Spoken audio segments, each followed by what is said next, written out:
Ito na po yung ginawa naming hollow block. Ano to, dito yung CR. So, yun dito yung CR. Ito, i-asintada na to para mapustehan, mabubungusan to. Ito po yung dating giniba naming wall dahil hindi matibay dahil nakapatol na sa flooring. Ngayon, hinukay namin, nilagyan namin ng puting, mga 3 hollow block ang lalim bago sa flooring.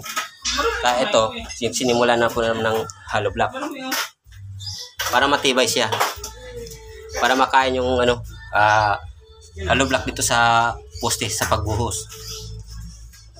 Yun, tapos na yun.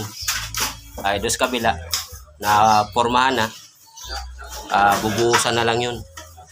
Ito yung asintada pataas.